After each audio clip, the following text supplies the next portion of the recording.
সাইয়েদনা সুলাইমান আলাইহিস সালামের জামানাতে ওনার এক ওয়াজির ছিল, মন্ত্রী। ওই মন্ত্রীকে নিয়ে উনি বৈঠক করতেন। ওনার সময় উনি মালাকুল মাউতের সাথে বৈঠক করতেন। শুনতেছেন? আপনাদের মনোযোগ আছে তো?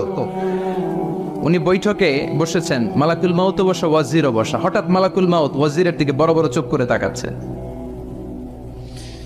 বড় বড় চোখ করে তাকানোতে ওয়াজির ভয় পেয়েছে।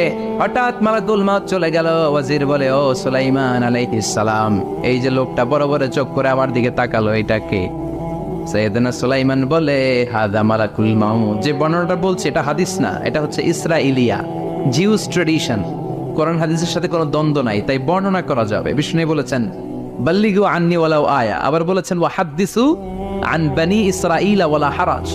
বনি ইসরাইলের ট্রেডিশন বর্ণনা করো, জিউস ট্রেডিশন বর্ণনা করো, এতে কোনো সমস্যা নাই। ওয়াজির বলে, ও সাইয়েদনা সুলাইমান, বড় বড় চোখ করে যে তাকালো লোকটাকে? সাইয়েদনা সুলাইমান বলে, হাদা মালাকুল মাউত, এটা মৃত্যুর ফেরেশতা। ওয়াজিরের কলিজায় পানি নেই। এটা কি ফেরেশতা? শুনে তো পিলে চমকে গিয়েছে। কয় কি? মালাকুল মাউত তো আমার চিনা ফেলাইছে, বাড়ি চিনে ফেলছে, আমার খবর আছে। সাইয়েদনা সুলাইমান আলাইহিস সালাম জিনদেরকে দিয়ে কাজ করাতেন, মেঘমালাকে দিয়ে কাজ করাতেন, বিশাল সিংহাসন নিয়ে পৃথিবীর প্রাচ্য থেকে পাশ্চাত্যে ঘুরে বেড়াতেন। সাইয়েদনা সুলাইমানকে ওয়াজির বলে, ও সুলাইমান, মেঘমালাকে আদেশ করে দেন, আমি আর এই ফিলিস্তিনের ভূখণ্ডে থাকতে চাই না। আকাশের মেঘমালার উপরে আমারে বসিয়ে দেন, আর বলে দেন আমারে নিয়ে যেন আকাশের মেঘমালা হিন্দুস্তানের ওই দূর পর্বতে রেখে আসে। আকসা আল হিন্দ, হিন্দের সবচেয়ে দূরবর্তী জায়গায় যেন আমার রেখে আসে। সাইয়েদনা সুলাইমান বললেন, আকাশের মেঘ যাও, আমার ওয়াজিরকে নিয়ে হিন্দুস্তানের একটা উপদ্বীপে রেখে আসো। রেখে আসা হলো। কিছুক্ষণ পর মালাকুল মাউত সাইয়েদনা সুলাইমানের কাছে হাজির। সাইয়েদনা সুলাইমান বললেন, ও মালাকুল মাউত, কই ছিলা? একটু আগে হিন্দুস্তান থেকে আপনার ওয়াজিরের রূহ কবজ করে আসছি। সুবহানাল্লাহ পড়েন। এটা আবার কেমন কথা, তুমি ওইখানে গেলা কেন? কয়, রব্বুল আলামিন কিছুক্ষণ আগে আমার কাছে পয়গাম পাঠিয়েছে, যাও সাইয়েদনা সুলাইমানের ওয়াজিরের রূহটা কবজ করো। কবজ করার জায়গা হলো হিন্দুস্তানের উপদ্বীপ। কোন জায়গায়? মালাকুল মাউত এসে দেখে সুলাইমান নবীর সাথে মিটিং করে। ওয়াজির কার সাথে মিটিং করে? সুলাইমান নবীর সাথে। কিন্তু ফরমানে লেখা রূহ কবজ করতে হবে কোথায়? হিন্দুস্তানে। সুবহানাল্লাহ না? এই জন্য বড় বড় চোখ করে আমি তাকিয়েছি, আর মনে মনে ভাবলাম টাইম তো নাই, কারণ মৃত্যু তো অন টাইমে হতে হয়, এখনই ওর রূহ কবজ করতে হবে। কেমন করে ওইখানে যাবে আমি জানি না, আমি আগে চলে যাই। মালাকুল মাউত চলে গেল, যে দেখে ওই জায়গায় ওয়াজিরও হাজির। সাথে সাথে রূহ কবজ করে আল্লাহর কাছে চলে গিয়েছে। পড়েন সুবহানাল্লাহ। এজন্য আল্লাহ বললেন, মালাকুল মাউত আমি নির্ধারণ করে দিয়েছি, পৃথিবীর প্রতিটি মানুষ মালাকুল মাউতকে দেখবে, চাক্ষুষ দেখবে, ভালো হলেও দেখবে, খারাপ হলেও দেখবে। কার কথা? ভালো মানুষ যদি হয়, আল্লাহওয়ালা যদি হয়, ইসলাম প্রিয় যদি হয়, ডানপন্থী যদি হয়, মৃত্যুর সময় মালাকুল মাউত আলা সূরাতি শাবিন আলা আহসানি সূরা, একজন যুবকের আকৃতিতে চমৎকার ধবধবে সাদা একটা জুব্বা পরে, জান্নাত থেকে জান্নাতি কাফন নিয়ে, হানুত মিন হানুতিল জান্নাত, জান্নাতের সুগন্ধি নিয়ে মুমূর্ষ রোগীর মাথার সামনে এসে বসে যায়, আর দেহটার ইঙ্গিত করে বলে, ইয়া আইয়াতুহান নাফসুত তাইয়্যিবা, ও পবিত্র আত্মা। আরেক বর্ণনায় এসেছে, ইয়া আইয়াতুহান নাফসুল মুতমাইন্নাহ, ও প্রশান্ত আত্মা, উখরুজি ইলা মাগফিরাতিম মিনাল্লাহ, আল্লাহর ক্ষমার দিকে বের হয়ে আসো। উখরুজি ইলা মাগফিরাতিম মিনাল্লাহি ওয়া রিদওয়ান, আল্লাহর ক্ষমার সন্তুষ্টির দিকে রূহটা বের হয়ে আসো। স্মুথলি বলার সাথে সাথে মুমিনের দেহ থেকে রূহটা বের হয়ে আজরাইলের হাতে চলে যায়। স্মুথলি বলার সাথে সাথে স্বাচ্ছন্দ্যে, আনন্দে মুমিনের দেহ থেকে রূহটা সা করে বের হয়ে মালাকুল মাউতের হাতে এসে পড়ে। পড়েন সুবহানাল্লাহ। আল্লাহ এমন মৃত্যু তুমি আমাদের নসিবে রেখে দিও, চিৎকার করে পড়েন আমিন। আর যারা ইসলাম মানে নাই, আর যারা কোরআন মানে নাই, আর যারা দিন কায়েমের আন্দোলন করে নাই, দিনকে ভালোবাসে নাই, বাম আর রামপন্থী ছিল, নাস্তিক ছিল, ইসলাম বিরোধী ছিল, তাদের কাছেও মালাকুল মাউত আসে কি আসে না? চিল্লায় বলেন, আসে কি আসে না? তাদের কাছেও আসে, কিন্তু আলা সূরাতি আকবাহি রাজুল, একজনের চেহারা যত ভয়ঙ্কর হতে পারে, যত নিকৃষ্ট হতে পারে, এরকম ভয়ঙ্করতম নিকৃষ্ট দুর্গন্ধওয়ালা একটা চেহারা নিয়ে আসে। রিজলাহু ফিল আরদ, পা থাকে জমিনে, রাসুহু ফিস সামা, হাদিসের বর্ণনা, পা দুইটা জমিনে, মাথা আকাশে। এসে ধমক দিয়ে জালিমের মাথার সামনে এসে বলে, ইয়া আইয়াতুহান নাফসুল খাবিসা, হে পাপাত্তা, হে অপবিত্র আত্মা, উখরুজি ইলা সাখাতিল্লাহি ওয়া গাদাবিহি, আল্লাহর রাগের দিকে, আল্লাহর অসন্তুষ্টির দিকে বের হয়ে আয়। মালাকুল মাউতের এই অর্ডার পাওয়ার সাথে সাথে রুহুটা কিন্তু বের হয় না। মুমিনের রুহুকে ডাক দিলে যেমনি স্মুথলি বের হয়, কাফিরের রুহু এভাবে বের হয় না। কথা বলেন, রুহুটা ডানে যায়, ফাতাতাফাররাক, একবার রুহুটা ডানে যায়, আবার রুহুটা বায়ে যায়, আবার সামনে যায়, পায়ে যায়, হাতের মধ্যে ঢুকে ডানে বায়ে যায়। মালাকুল মাউত আবার ধমক দিয়ে বলে, ইয়া আইয়াতুহান নাফসুল খাবিসা, পাপাত্তা, বের হয়ে আয়। রুহুটা আবার ডানে যায়, বায়ে যায়, সামনে যায়, পেছনে যায়। এবার খপাস করে মালাকুল মাউত রুহুকে ধরে টান মারে। সারা দেহটা থেকে প্রাণ রস সিক্ত করতে করতে দেহ থেকে রুহুটাকে টেনে হিচড়ে বের করে আনে। আর মুমূর্ষু রোগীটা চিৎকার মারতে থাকে, পড়েন না আউযুবিল্লাহ। একটা জীবন্ত ছাগলের চামড়াগুলো জবাই না দিয়ে কেউ যদি টেনে টেনে বের করে, ছাগল জবাই হয় নাই কিন্তু চামড়া এক পাশ থেকে টেনে টেনে টেনে হিচড়ে আপনি গা থেকে বের করলে যত কষ্ট হয়, এর চেয়েও বেশি কষ্ট দিয়ে মালাকুল মাউত বামপন্থী আর কাফেরদের রুহুটা দেহ থেকে বের করে আনে, পড়েন না আউযুবিল্লাহ। আমাদের রুহুটা যেন আল্লাহ, মুমিনদের রুহু আপনি যেভাবে কবজ করান, ওইভাবে যেন আমাদের রুহুটা বের হয়ে আসে। আর জোরে পড়েন আমিন। এজন্য আল্লাহ বললেন, বাল তু'থিরুনাল হায়াতাদ দুনিয়া ওয়াল আখিরাতু খায়রুন ওয়া আবকা। পাগলের মতো মোহাচ্ছন্ন হয়ে এই দুনিয়াটার পেছনে ছুটে বেড়াও। এই দুনিয়া আসল নয়, আখিরাত হলো আসল। চিল্লায় বলেন ঠিক কিনা? অস্থির, আমরা ব্যস্ত দুনিয়ার লোভে আর মোহে পড়ে আমাদেরকে যে মরতে হবে, চলে যেতে হবে, এটা ভাবার সময় আমাদের নাই। চিল্লাই কোন ঠিক কিনা? এজন্য বলা হয় মুতু ক্বাবলান তামুতু, মরার আগে একবার মরো। হাসিবু ক্বাবলান তুহাসাবু আলাইক, তোমার হিসাব কিয়ামতের দিন করার আগে তুমি তোমার হিসাব করো। জীবনে কি কি পাপ করেছি আমি জানি, আমার চেয়ে ভালো কেউ জানে না। চিল্লায় বলেন ঠিক কিনা? কি কি অন্যায় করেছি আমার হৃদয়ের মধ্যে কথাগুলো আছে না নাই? পৃথিবীর কেউ না জানলেও আমি জানি কি জানি না? পৃথিবী না জানুক আমি তো জানি, আমি কি পাপ করেছি হায়। পৃথিবী না জানুক আমি তো জানি, আমি কি পাপ করেছি হায়। আমার পাপের করলে বিচার, বাঁচার উপায় নাই আমার। দয়াময় প্রভু মাফ করো আমায়, মাফ করো আমায়। পড়ে না আমি আরো জোরে আমিন। এজন্য হাসিবু ক্বাবলা আন তুহাসাবু আলাইক, তোমার হিসাব বসার আগে নিজে হিসাব করো কি কি করলা। আসল মরণের দিন শটান হয়ে তো শুয়ে পড়ো ভাই, মরার আগে আরেকবার মরো। মরার আগে আরেকবার কি করবে? কথা বলেন, মরার আগে কি করতে হবে? হঠাৎ একদিন বিছানায় শটান হয়ে শুয়ে যান, চক্ষুটা বন্ধ করেন, ভাবেন মরে গিয়েছেন। এই তোমার কুলমাউত চলে এসে রুহুটা নিয়ে গেল।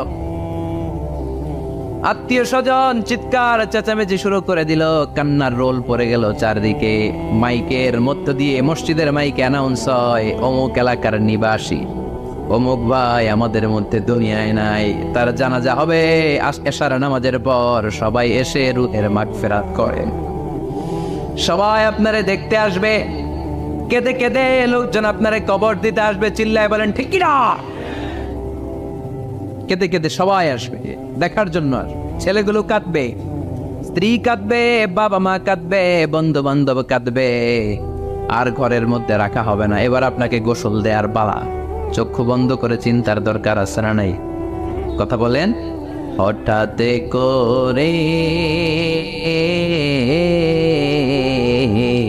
হঠাৎ করে শুনবি একদিন আমার মৃত্যুর খবর, কেঁদে কেঁদে আসবে সবাই দিতে আমায় কবর, দিতে আমায় কবর। ঠিক কি না?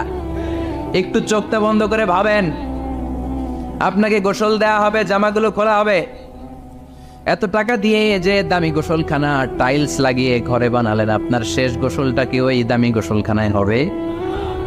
লাশ যেখানে ধোয়া হয় ওই জায়গায় ধোয়া হবে, আপনাকে কাফন পরানো হবে, আপনার কলিজার টুকরা ছোট বাচ্চাটারে বলা হবে আব্বু দেখে যাও তোমার বাবারে শেষবারের মতো দেখো।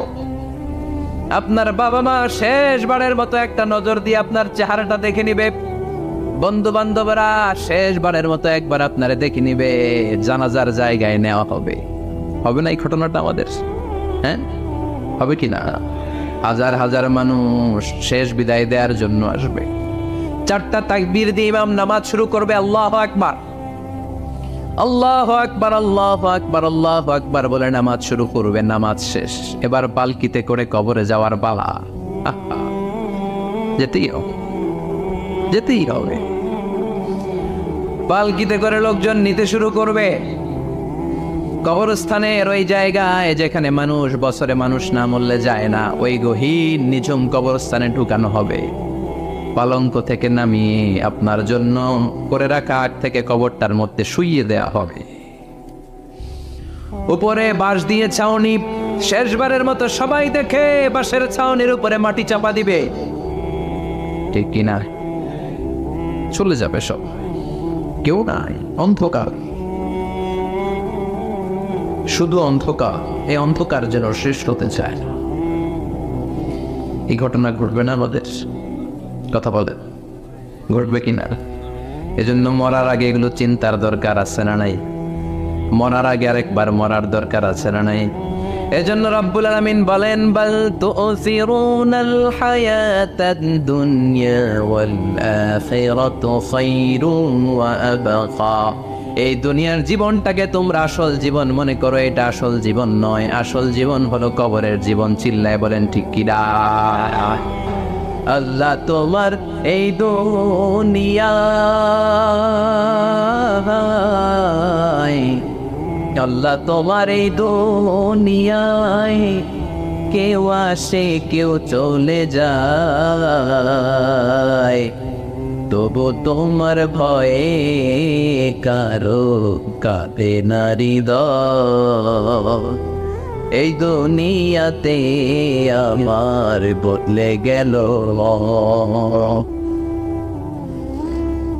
চারিদিকে দেখি শুধু সুখেরই সফর, ভাবলো না ও আল্লাহ ছাড়া,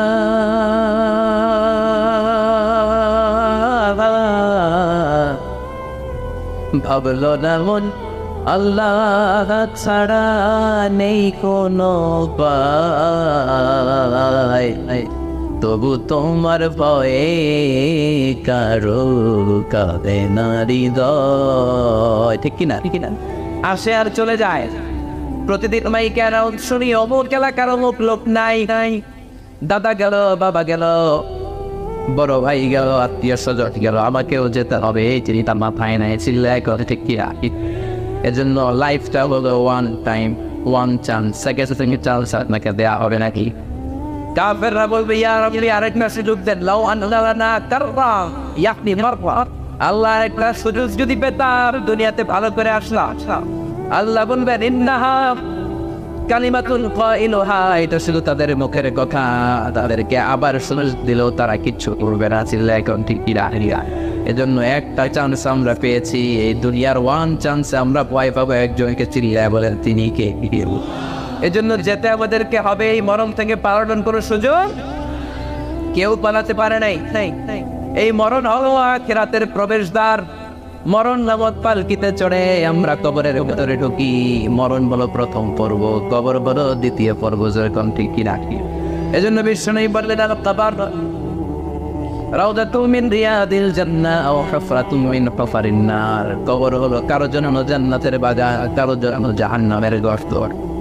আমরা বলি আল্লাহ আমাদের কবরটারে জান্নাতের বাগান বানাবো। আর জোরে পড়ে না আমিন। আবার বিষ্ণু বললেন ইন্নাল কবর আউয়াল মানজিল মিন মানাজিলিল আখিরাহ। কবর হলো আখিরাতের মঞ্জিলগুলোর প্রথম মঞ্জিল। আখিরাতে একটার পর একটা অনেকগুলো স্টেশন আপনাকে পার হতে হবে। প্রথম স্টেশনটার নাম হলো কবর। প্রথম স্টেশনের নাম কি? এই কবর নামক স্টেশনে যদি আপনি মাফ পেয়ে যান, সামনের সব স্টেশনগুলোতে মাফের ব্যবস্থা করবে কি? আর কবর নামক স্টেশনে যদি ধরা খেয়ে যান, আপনার মায়ের আছে না নেই? লাশটাকে যখন রাখা হয়, লাশটা চিনে কে আমারে রাখলো, কে আমাকে ধৌত করলো, কে আমারে কাফন পড়ালো। এই জন্য বিষ্ণু বলেছেন মৌসের সামনে বসে বসে পড়ো লা ইলাহা ইল্লাল্লাহ মুহাম্মাদুর রাসূলুল্লাহ নাফকিরু মাউতাকুম। লা ইলাহা ইল্লাল্লাহ মৌসের সামনে দাঁড়িয়ে দাঁড়িয়ে পড়ো লা ইলাহা ইল্লাল্লাহ। এই লা ইলাহা হচ্ছে জীবিতদের জন্য কালিমা, আর আমরা মরার পরে এই জিকির করি। ঠিকই না? আমাদের দেশের অনেক জায়গায় লাশ নিয়ে কবরে যাওয়ার সময় লা ইলাহা পড়ে না। না, এটা আগের জিকির, মরার আগের জিকির। মরার আগে আপনাকে অ্যানাউন্সমেন্ট দিতে হবে আল্লাহ ছাড়া কোনো ইলাহ নাই, বিশ্বনবী হচ্ছেন শেষ নবী এবং রাসূল। চিল্লায় বলে ঠিক কিনা? লাশটাকে যখন রেখে দেওয়া হয়, বিশ্বনবী যত মানুষকে কবরে রেখেছেন তারপরে দাঁড়িয়েছেন আর বলেছেন ইস্তাগফিরু লিআখিকুম, তোমার ভাইদের জন্য তোমরা দোয়া করো। ফাইন্নাহু আনা ইউসআল, এখনই তাকে কবরে সওয়াল করা হবে। কবরে প্রশ্ন আসছে না কথা বলে বিশ্বনবী খাদিজাতুল কুবরা, ওনার প্রথম স্ত্রী খাদিজাতুল কুবরা তাহেরাকে কবরের মধ্যে রেখে দিয়ে কাঁদতে শুরু করলেন। চোখের পানি ছেড়ে অনেক দোয়া করলেন। দোয়া শেষে সব সাহাবারা ঘরে ফিরে যায়, বিশ্বনবী যায় না। সাইয়েদনা আবু বকর বললেন ও নবী চলেন ঘরে যাই। অনেক তো দোয়া করলেন, বিশ্বনবী বললেন আবু বকর তুমি যাও, আমি যাব না। এইটা সাধারণ মহিলা না, এটা বিপদের দিনের সঙ্গিনী খাদিজা। মক্কায় যখন আমার কেউ ছিল না, খাদিজা আমারে ভুলে নাই। 3 বছর কাফিররা আমাকে জেলখানায় বন্দী রেখেছিলাম, শিয়াবে আবি তালেবের জেলখানা।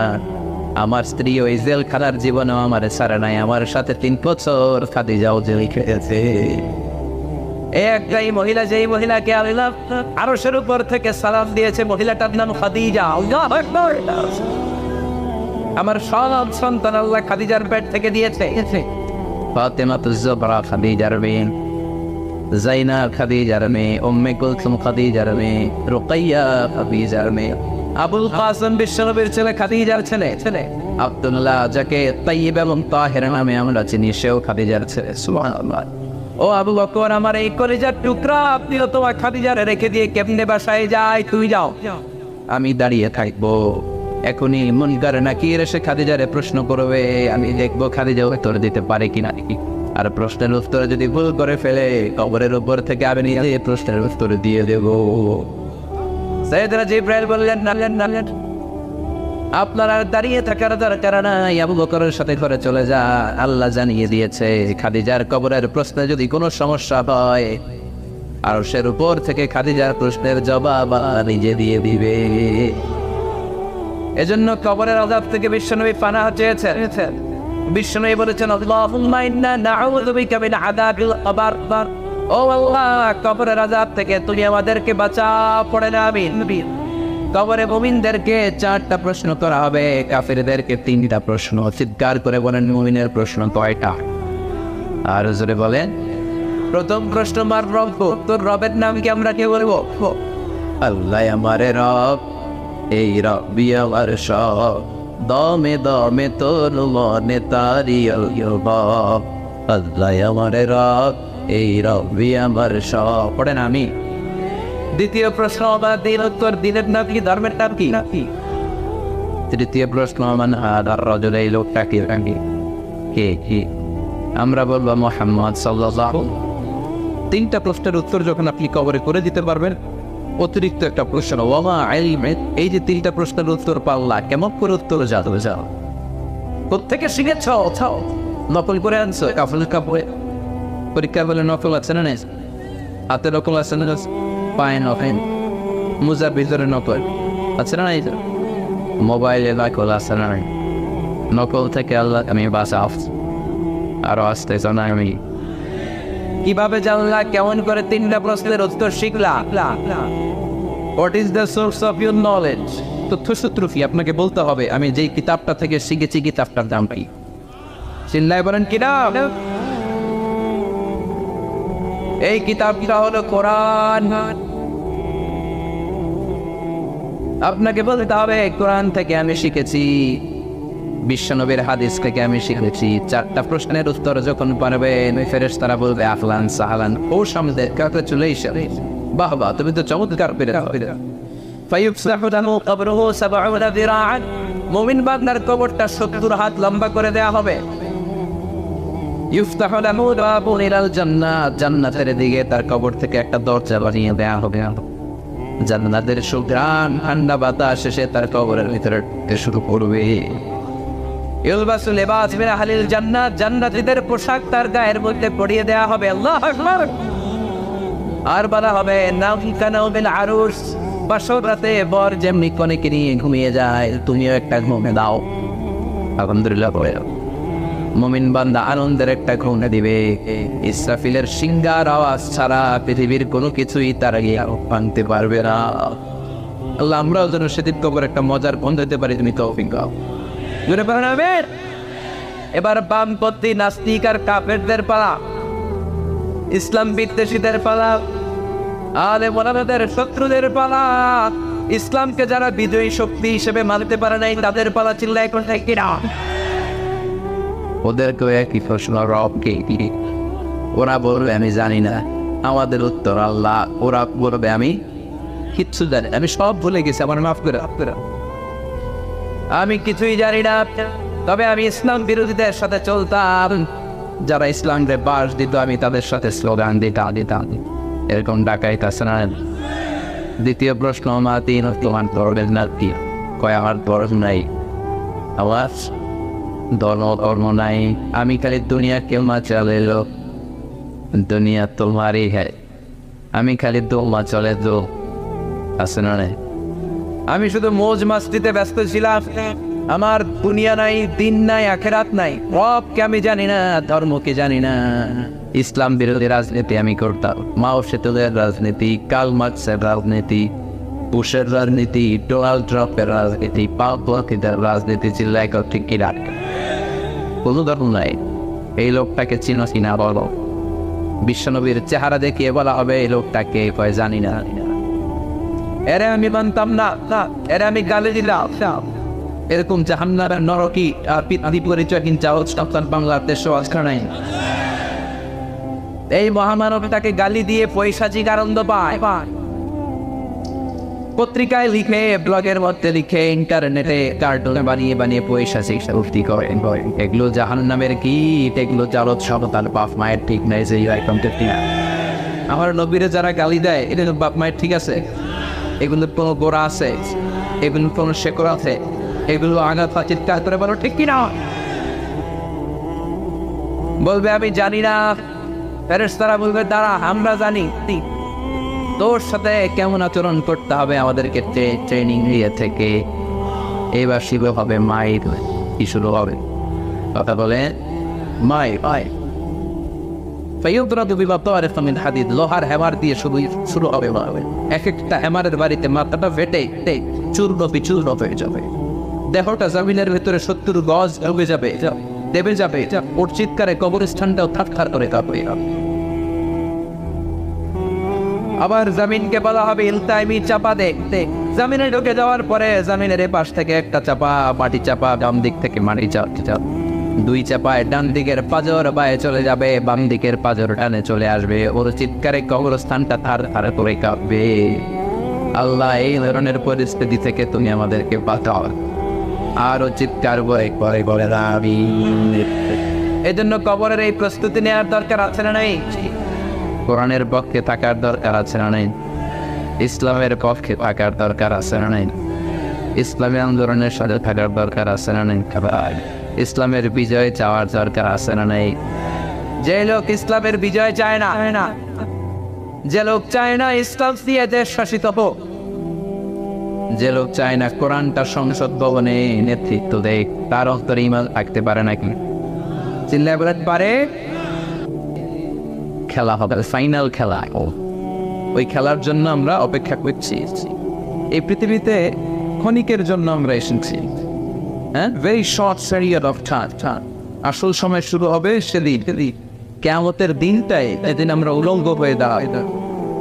সূর্যটা মাথার কাছে চলে আসবে, সূর্যের তীব্র তাপে মাথার মগজগুলো গলে গলে নাকের ছিদ্র আর কানের ছিদ্র দিয়ে বেয়ে বেয়ে জিহ্বাটা কুকুরের মতো তৃষ্ণায় বের হয়ে নাভির সামনে এসে ঝুলতেছে, কুকুর যে তৃষ্ণায়। সবাই তৃষ্ণার ক্ষুধার পেরেশান, চিৎকার, চেঁচামেচি, কান্না, বিলাপ। সবার মুখে একটাই আওয়াজ, আল্লাহ আমার বাসা। ওই দিনের জিকিরের নাম কি? বাসা। সবাই বলেন ওই দিনের জিকিরের নাম কি? রব্বুল আলামিন বলেন, ওই কঠিনতম দিনে যদি বাঁচতে চাও, দুনিয়ার মায়াকে ভুলে যাও, আখিরাতের জন্য প্রস্তুতি নিয়ে ফেলো। بل تؤثرون الحياة الدنيا والآخرة خير وأبقى। তোমরা এই দুনিয়ার জীবনটারে অনেক বড় মনে করো এটাই আসল। আল্লাহ বলে এটা আসল না, এটা নকল। আসল হচ্ছে আখিরাত। ঠিক না? এই দুনিয়ার জীবন হলো অস্থায়ী, আখিরাতের জীবন হলো চিরস্থায়ী জীবন। এই দুনিয়ার জীবনটা উত্তম নয়, আখিরাতের জীবনটা উত্তম। বল তুসিরুনাল হায়াতাদ দুনিয়া, তোমরা এই দুনিয়ার জীবনকে বড় মনে করো, দুনিয়া করো। তোমরা আব্দুল্লাহ না হয়ে আব্দুল দুনিয়া হয়েছ, আল্লাহর দাস নাই, দুনিয়ার দাস হয়েছ। তোমরা দুনিয়া করো, দুনিয়াটা ক্ষণস্থায়ী, চিরস্থায়ী হচ্ছে আখিরাত। কার কথা? এজন্য আল্লাহ বললেন, ওয়ালাল আখিরাতু খায়রুন লাকা মিনাল উলা। ও নবী, দুনিয়া নয়, আখিরাত আপনার জন্য উত্তম। সুবহানাল্লাহ। আখিরাত এটা সেরা, এটা স্থায়ী, এটা উত্তম, দুনিয়াটা নয়। You prioritize this life in this world, but the life after death much more better than this worldly life. এই দুনিয়াকে তুমি বড় মনে করো, দুনিয়াটাই সব মনে করো। দুনিয়াটাই সব নয়, আরো বড় জগৎ আছে না নেই? এই দুনিয়াটা আসলে একটা মোটো। এটা কি? একটা খেলার মধ্যে আমরা পড়ে আছি, মোহাচ্ছন্ন লোকান্ত হয়ে আছে। চাকচিক্যময় দুনিয়া দেখে এর পরীক্ষার ভেতরে পড়ে আখিরাতকে আমরা ভুলিয়ে গিয়েছি। আর আল্লাহ বলেছেন দুনিয়া নয়, শ্রেষ্ঠ বড় আখিরাত। ওই আখিরাতের জন্য তোমরা সমাজ জোগাড় করো। চিন্তা করেন ঠিক কিনা? আবার আল্লাহ বললেন এই দুনিয়ার জীবনটা হলো মাতাউল গুরুর, ওয়া মাল হায়াতুদ দুনিয়া ইল্লা মাতাউল গুরুর। দুনিয়ার জীবনটা হলো সাময়িক ভোগের সাময়িক ভোগের বিষয়। আজ আছে কাল নাই, হাতের বাইরা ছেড়ে দিতে সব শেষ। ঠিক কিনা?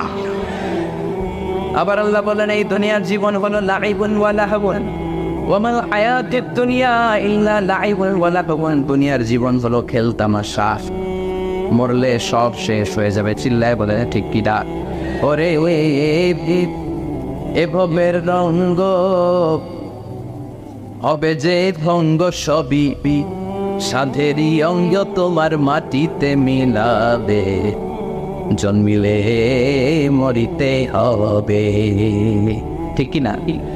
মাটিতে মিলিয়ে কিছু থাকবে না, লাশ হয়ে যাবে, খুঁজেও পাওয়া যাবে না। আবার আল্লাহ বললেন এই দুনিয়ার দৃষ্টান্ত হলো কামা ইন আনজালনাহু মিনাস সামা।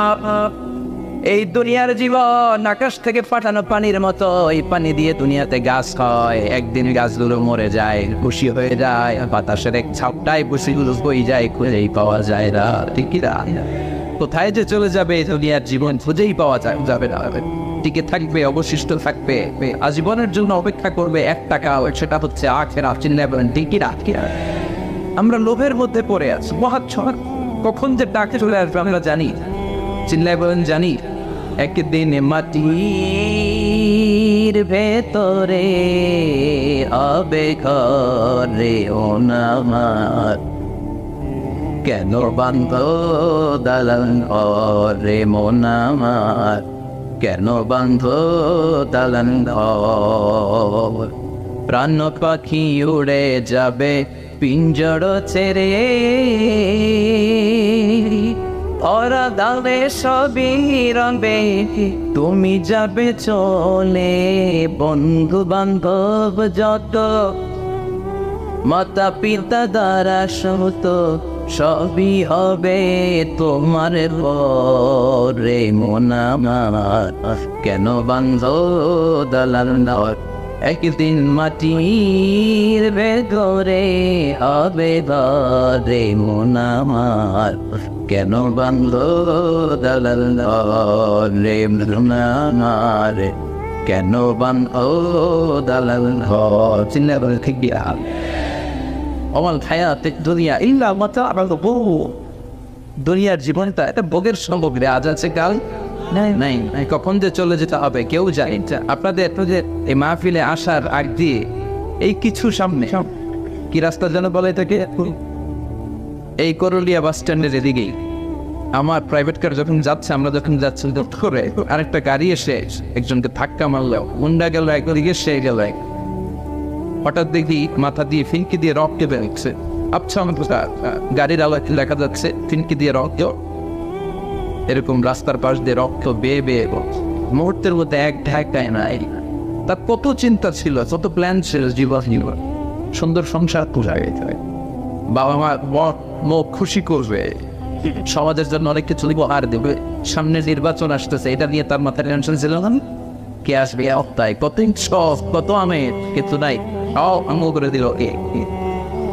আজকে রাতে আমাদের এরকম করতে পারে কি পারে না? এই মাহফিল থেকে সহি সালামতে বাসায় ফিরতে পারবো গ্যারান্টি লেটার আছে নাকি? আরো আধা ঘন্টা বাঁচবো গ্যারান্টি, আরো 10 মিনিট শ্বাস যেটা নিলাম এটা ফেলতে পারবো গ্যারান্টি। কথা বলে আমার হায়াত দুনিয়া ইল্লা মাতাউল গুরুর। আল্লাহ বললেন এটা ভোগের সামগ্রী। এই দুনিয়ার জীবন খেলতামাশার জীবন, মোহের জীবন, মোহের ভেতরে পড়ে আখিরাতকে তোমরা ভুলে গিয়েছো। দুনিয়া আসল নয়, আসল হলো আখিরাত। ঠিক না? এই দুনিয়ার জীবনটা হলো 4টা স্বর্ণের টুকরার 3টা লাশের মতো। মনোযোগ দিয়ে শুনবেন, কয়টা স্বর্ণের টুকরা? লাশ কয়টা? বনি ইসরায়েলের জামানাতে 3 যুবক ভাগ্যের সন্ধানে, ভাগ্য চেঞ্জ করার জন্য কাজের সন্ধানে এখানে তারা বের হয়েছে। প্রতিপদে গুপ্ত ধন পেয়েছে, 4টা স্বর্ণের টুকরা পেয়েছে 3 জন। কয়জন? কয়টা স্বর্ণের টুকরা? 4টা স্বর্ণের টুকরা পেয়ে মহা খুশিতে কে আমাদেরকে পায়। আজকে স্বর্ণের টুকরা ভাগ করে আমরা অনেক ধনী হয়ে যাবে। এক বন্ধু বলল পেটে অনেক ক্ষুধা লেগেছে, আগে বাজার থেকে খাবার নিয়ে আয়, তারপরে 3 জন বন্ধু মিলে 4টা স্বর্ণের টুকরা ভাগ করে নিয়ে যাব। এক বন্ধুকে বাজার থেকে রুটি কিনে আনানোর জন্য পাঠিয়েছে, বাকি 2 বন্ধু এবার বসে বসে পরামর্শ করে ওইটারে যদি মেরে ফেলতে পারি ভারী বটোয়ারার দরকার নাই, তুই নিবি 2টা, নিব 2টা। সহজে গেল, ও নিবে 2টা, এ নিবে 2টা, আর ওটার মেরে ফেলবে। যেটা রুটি আনতে গেছে ওটা মনে মনে ভাবে রুটিতে যদি বিষ মিশাতে পারি, কি মিশাতে পারি, আর ওই 2টারে যদি খাওয়াইতে পারি তুই সব আমার, গোটা দুনিয়া আমার, দুনিয়াকে মজা এলো, দুনিয়া তো নয়। যে চিন্তা ওই কাজ, রুটির মধ্যে বিষ মেখে নে বন্ধুদের কাছে দিয়েছে। 2 বন্ধু মিলে ওইটারে কুষাণ শুনে পড়ছে, ঘুষাইতে ঘুষাইতে শেষ। একটা শেষ উইকেট, একটা পড়ছে কয়টা, আর আছে উইকেট কয়টা? ওই 2 উইকেট কয় ক্ষুদা লাগছে এটা মারতে, অনেক কষ্ট হয়েছে, আগে খাইয়া লই না, আগে কি করি। ওই 2টা মিলে বিষ মাখানো রুটি খেতে শুরু করেছে। বিষ খাওয়ার পর ওই 2 উইকেটও শেষ, কেউ নাই, 3টাই লাশ হয়ে পড়ে আছে, 4টা স্বর্ণের টুকরা পাশে পড়ে আছে। এটাই হলো দুনিয়ার জীবন। চিল্লায় বলেন ঠিক কিনা? এজন্য আল্লাহ বললেন গোলাম থাকতে আসো নাই, চলে যাবা। কুল্লু নাফসিন যায়িকাতুল মাউত সুম্মা ইলাইনা তুরজাউন। সবাইকে মরতে হবে, কেউ থাকবে না। এই পৃথিবীতে প্রাণ নিয়ে যারা আগুন ধরার সুযোগ পেয়েছে সবাই মরবে, আজ আগে পরে সবাইকে যেতে হবে। চিল্লায় বলেন ঠিক কিনা? আবার আল্লাহ বললেন আইনামা তাকুনু ইউদরিকুমুল মাউত, যেখানেই থাকো না কেন মৃত্যু তোমাদেরকে ছাড়বে না। মৃত্যু তোমাদেরকে সাক্ষাৎ করবে, মৃত্যু তোমাদেরকে খুঁজে বের করবে। যদিও শুধু আকাশ পানে পালাও সেথায় লাগিয়ে সিঁড়ি, আকাশের উপরে যদি বিশাল সিঁড়ি লাগিয়ে চতুর্থ আকাশে চলে যান, চাঁদের মধ্যে বাড়ি করেন, মঙ্গল গ্রহে বাড়ি করেন, ওই জায়গায় মালাকুল মউত আপনারে খুঁজে পাবে। তাহলে চাঁদেও খুঁজে পাবে, মঙ্গল গ্রহে যদি যান, স্যাটেলাইট, আমাদের একটা বঙ্গবন্ধু স্যাটেলাইট চ্যানেল লঞ্চ করা হয়েছে না, ওইখানে গেলে তো আর নাই কথা বলে। আল্লাহ বললেন ওয়াজাআত সাকরাতুল মাউত বিল হাক, মৃত্যুর কষ্ট তোমাদের ছাড়বে না, যেখানেই তোমরা থাকো না কেন মৃত্যু ঠিকই তোমাদের পাকড়াও পড়বে, চিল্লাবেন ঠিকইরা। আবার মৃত্যুর একটা নির্ধারিত সময় আছে, ওই সময় যখন আসে 1 সেকেন্ড আগেও আসে না, পরেও আসে না। কার কথা? লিকুল্লি উম্মাতিন আজালুন ফাইযা জাআ আজালুহা লা ইস্তাখিরুনা সাআতান ওয়া লা ইস্তাকদিমুন। মৃত্যুর জন্য একটা নির্ধারিত টাইম আছে, টাইমটারে বেঁধে দিয়েছে কি? ওই টাইমটা যখন চলে আসে 1 সেকেন্ড আগেও আসে না, 1 সেকেন্ড পরেও আসে না, অন টাইম আসে। কিভাবে আসে? On time. তখন বলেন, সবাই বলেন অন টাইম, টাইম। আরো জোরে বলেন, death will come on time. Death is never late. মৃত্যু যখন আসে অন টাইমে আসে, নির্ধারিত একটা সময় আসে, ওই সময়ের আগেও আসে না, পরেও আসে না। 1 সেকেন্ড আগেও আসবে না, পরেও আসবে না। মনে করেন আপনাকে রব্বুল আলামিন 60 বছরের হায়াত দিয়েছে, আপনার বয়স এখন 50 বছর, আরো বাকি কয় বছর। এখন গোটা বিশ্বের সবাই মিলে যদি আপনারে মারতে চায়, কিছুই করতে পারবেন। কথা বলে। আবার রব্বুল আলামিন আজ রাত 12টায় আপনার হায়াত কেড়ে নিবে, মালাকুল মউত এসে রূহ কবজ করবে। দুনিয়াতে আর থাকার কোনো পারমিশন আপনার নাই, থাকার কোনো সুযোগ নাই। গোটা বিশ্বের সবাই মিলে যদি আপনারে রাখতে চায়, রাখতে পারবে না। কথা বলে চলে যেতে হবে। এই পৃথিবীতে আসার একটা সিস্টেম থাকে, যাওয়ার কোনো সিস্টেম ঠিক কিনা? আসার সময় আগে আসছে আমার দাদা, তারপর আমার বাবা, তারপরে আমি, তারপরে আমার ছেলে, তারপরে আমার হাতি, তারপরে তার ছেলে, ঠিক কিনা? তার মানে আসার একটা সিরিয়াল আছে, যাওয়ার কোনো সিরিয়াল আছে নাকি? কথা বল। নাকি সিস্টেম দাদা আগে আসছে, দাদাই আগে যাবে, নাতি যেতে পারবে? আর কথা বলে, দাদার আগে নাতি মরে, এরকম আছে না নাই? মায়ের আগে মেয়ে যায়, আছে না নাই? মুরব্বী বাজানেরা বেঁচে থাকে, আমাদের মতো যুবকগুলো অ্যাক্সিডেন্টে মারা যায়, আছে না নাই? আবার অসুস্থরা বেঁচে থাকে, সুস্থরা মরে যায়, আছে না নাই? হাসপাতালে রোগীগুলো বেঁচে থাকে, ডাক্তার মরে যায়, আছে না নাই? উখিয়া তো ডাক্তার মরে না, মরে দিকেও ডাক্তার নয়, ওনারা না বাসায় মানুষে। হ্যাঁ, আল্লাহ বাঁচায়, ডাক্তার হচ্ছে ওসিলা, চিল্লা এখন ঠিক কিনা? তার মানে এই মরণের একটা সিরিয়াল, দুনিয়ার থেকে চলে যাওয়ার কোনো সিরিয়াল থাকে না, মরে যাওয়ার সিরিয়াল থাকে না, আসার একটা সিরিয়াল থাকে, যাওয়ার কোনো সিরিয়াল থাকে না। কি বলেন? যদি বলে আবার চলে যাওয়ার কোনো ভরসা নাই, 1 সেকেন্ডের মধ্যে সব হয়ে যায়। একটা সঙ্গীত আছে না, 1 সেকেন্ডের নাই বরিশা, রঙ্গ হবে রং তামাশা, চক্ষু তুজিলে হায়রে তম ফুরাইলে, চিল্লা বলে ডেকিরা হায়রে মানুষ রঙিন ফানুষ দম ফুরাইলে, তবু তো ভাই দারুরি নাই একটুখানি।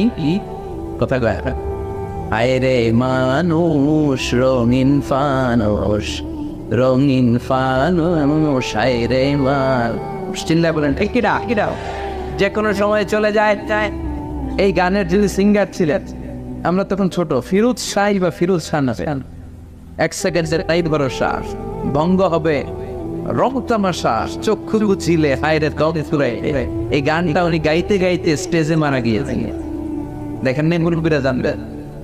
তার মানে মৃত্যুর গান গেতে গেতে অনেকে মৃত্যুবরণ করে, এরকম আছে না নাই? অনেকে খাওয়ার টেবিলে বসে মারা যায়, আছে না নাই? ফুটবলার ফুটবল খেলতে খেলতে মরছে, দেখেন, ক্রিকেট খেলতে খেলতে মরা যায়, আছে না নাই? রেসলিং খেলতে খেলতে মারা যায়, দেখেন না? হ্যাঁ, এরকম ভিডিও দেখা যায় যে প্রতিপক্ষকে রেসলিং খেলায় মারতে মারতে শেষ, এখনই জিতে যাবে, হঠাৎ করে তাকে কিচ্ছু বোঝেন, হঠাৎ করে জমিনে উল্টে পড়ে যায়, রেফারি এসে মাটিতে বাড়ি মারে, আর লড়ে না, আছে না রেফারি কি করে? মাটিতে বাড়ি মারে, এতক্ষণ সে জিতে যায়, এখন আর নড়েই না। তাকাতে তাকাতে দুনিয়া থেকে নাই। অনেক টেলিভিশনের নিউজ রিপোর্টার রিপোর্ট করতে করতে নাই, দপ ফুরাইলে শেষ হয়ে। অনেকে অ্যাক্সিডেন্টে মরে, সড়ক দুর্ঘটনায়, অনেকে বিমান দুর্ঘটনায় মরে, আকাশে মরে না, অনেকে পানিতে মরে, অনেকে আগুনে পড়ে মরে, অনেকে ক্রস ফায়ারে মরে, আছে না নাই? আবার অনেকে রাত্রিবেলা বিছানায় ঘুমোতে যায়, সকালে আর ওঠে না। কত ধরনের মরে। আল্লাহ তুমি আমাদেরকে ভালো মরণ দিও, ইমানি মরণ দিও। ইমানের পথে অবিচল থেকে আমার মরণ যেন হয়। ইমানের পথে অবিচল থেকে আমার মরণ যেন হয়। তোমারই কাছে মিনতি আমার,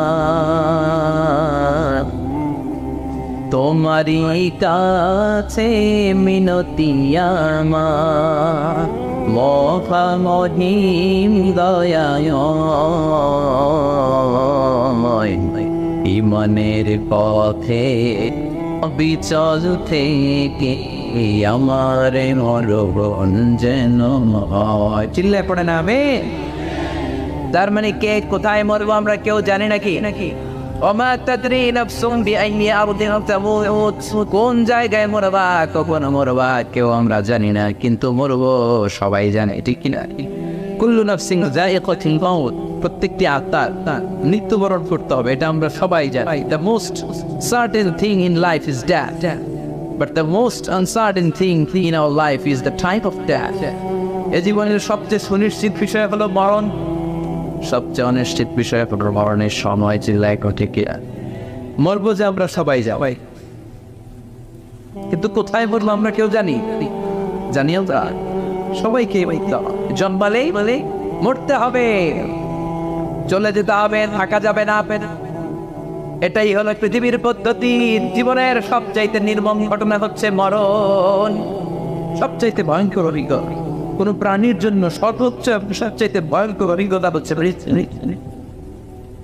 এবং এত ভয়ঙ্কর অভিজ্ঞতা, এই অভিজ্ঞতাটা কারো কাছে শেয়ার করে যাওয়া যায়। মরার সময় কেউ বলে যেতে পারছিল আবার মরতে এমন লাগছে, বলতে পারছে কেমন লাগছে বলতে পারে? তার আগেই চলে যেতে হয় শৈশব, কৈশোর, যৌবন, বার্ধক্য, প্রৌঢ়ত্ব,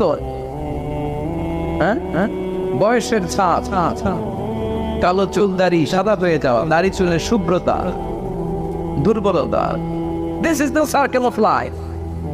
ছোট্ট ছিলাম, বড় হলাম, সিঙ্গেল ছিলাম, ডবল হলাম, তারপরে বাবা হলাম, তারপরে শ্বশুর হলাম, তারপরে নানা হলাম, তারপরে চলে যেতে হবে। This is the circle of life. চিল্লায় বলে ঠিক কিনা? এই যে মুরব্বীরা, দাড়ি পাকা মুরব্বী যারা আছে, আপনারা কি মনে করছেন মায়ের পেট থেকে মুরব্বী হয়ে বেরিয়ে কিরকম বের হয়েছিল? তারাও ওয়া করেছে, এরাও ফিডার খাইতে চাচারা খাই নাই, এরাও ফিডার খেত, এরাও মায়ের বইয়ের দুধ খেত, এরাও ছোট্ট বাচ্চাদের মতো গরমকালে পানির মধ্যে ডুবাইতো। ভাই স্কুল ফাঁকি দিয়ে বাচ্চারা ডুবাই আসে, উখিয়াতের জ্ঞান নাই, ছোট্ট বাচ্চা ছিল, বড় This is the circle of life. চলে যেতে হবে। বিশ্বনবী বললেন আমার উম্মতি মা বাইনা 60 ইলা 70, আমার উম্মতের গড় বয়স হলো 60 থেকে 70। এই উম্মতের গড় বয়স কত? 60 থেকে 70। ওয়া আকাল্লুহুম মাইয়াজুজু যালিক, অল্প কিছু মানুষ আছে যারা 70-এর বেশি আয়াত পায়। এখানে 70-এর বেশি আছেন হাত তোলেন দেখি তো। কয়জন? একজন, দুইজন, তিনজন, মাশাআল্লাহ। আল্লাহ আরো হায়াত, আল্লাহ এদেরকে আরো হায়াত দারাজ করে। চিল্লায় বলেন আমিন। তার মানে আমার উম্মতি মা বাইনা 60 ইলা 70। বিশ্বনবী বললেন এই উম্মতের গড় বয়স 60 থেকে 70, আর 70-এর বেশি হায়াত পাবে। ওয়া আকাল্লুহুম মাইয়াজুজু যালিক, 70-এর বেশি পাবে হাতে গোনা, গুনে বের করে ফেলা যায় 1 জন, 2 জন, 3 জন, বাকি সব 60-এর আগে নাই। ঠুস চিল্লা এখন